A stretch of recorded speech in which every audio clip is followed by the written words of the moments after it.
Hello viewers, welcome back to my channel. আজকে আপনাদের জন্য তৈরি করেছি ব্রেড স্ক্রাম্বলার, যা আপনারা শুধুমাত্র পাউরুটি আর ডিম দিয়ে বাসায় তৈরি করতে পারবেন। তাই খুব বেশি কথা না বলে ভিডিওতে আগাচ্ছি। আর অবশ্যই আমার ভিডিওটা যদি ভালো লাগে তাহলে ভিডিওতে একটা লাইক আর চ্যানেলটা সাবস্ক্রাইব করতে কিন্তু একদম ভুলবেন না।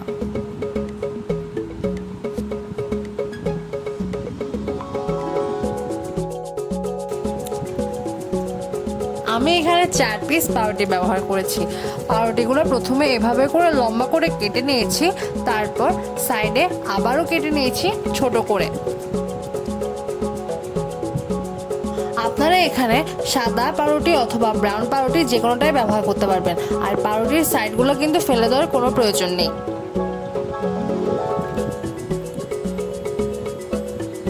এরপর একটা বাটিতে পেঁয়াজ কিমা নিয়েছি বড় একটা, ধনেপাতা আন্দাজ মতো, কাঁচামরিচ 3টা, টমেটো কুচি 2টা,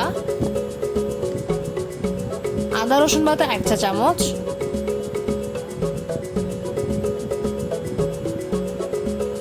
লবণ 1 চা চামচ, গোলমরিচ গুঁড়ো 1 চা চামচ, লাল মরিচ গুঁড়ো 1 চা চামচ, টমেটো সস আধা টেবিল চামচ, সয়া সস 1 টেবিল চামচ।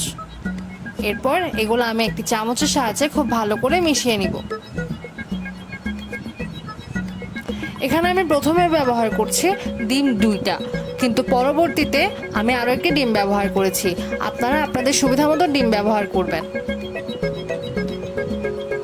এখানে আমি এবার পাউরুটিগুলো অ্যাড করে দিচ্ছি। এরপর পাউরুটিগুলোর সাথে খুব ভালো করে এটা মিশিয়ে নিতে হবে।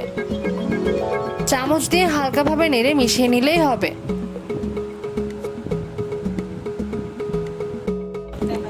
এখন আমি মিশ্রণটা তেলে দিয়ে দিচ্ছি। আমি কিন্তু এখানে একটা প্যানে তেল গরম করে রেখেছিলাম, সেই তেলে আমি মিশ্রণটা দিয়ে দিয়েছি। আবারও বলে দেই, আমি এখানে একটা ডিম আবার অ্যাড করেছি। যেহেতু পাউরুটি ব্যবহার করেছি তাই পাউরুটি কিন্তু ডিম অনেকটাই টেনে নেয়, তাই আমি এখানে ডিম অ্যাড করেছি। আপনারা আপনাদের প্রয়োজন মতো ডিম অ্যাড করবেন। রান্নাটা করতে হবে মিডিয়াম লো আছে।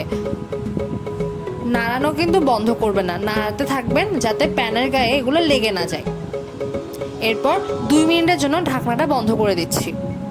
ঠিক 2 মিনিট পর ফিরে এসেছি। এখনও কিন্তু এটা নাড়তে হবে। খেয়াল রাখবেন যাতে এখনও প্যানের গায়ে লেগে না যায়। কিছুক্ষণ নাড়াচাড়ার পর এটা তুলে নেবেন।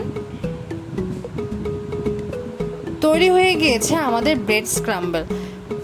ডিশটা খুবই সহজ এবং খুবই মজাদার। বাচ্চাদের টিফিনে, বাসায় নাস্তায় কিন্তু আপনারা এটা খুব সহজেই বানিয়ে নিতে পারবেন। আর বানাতেও কিন্তু বেশিক্ষণ সময় লাগে না, সর্বোচ্চ 5 থেকে 7 মিনিট সময় লাগে। তাই এই রেসিপিটা অবশ্যই বাসায় ট্রাই করবেন। আর ভিডিওটা ভালো লাগলে একটা লাইক দিবেন আর চ্যানেলটা সাবস্ক্রাইব করে পাশের রিং আইকনটি ক্লিক করে দিবেন, যাতে পরবর্তী কোনো ভিডিও দিলে আপনাদের কাছে নোটিফিকেশন চলে যায়।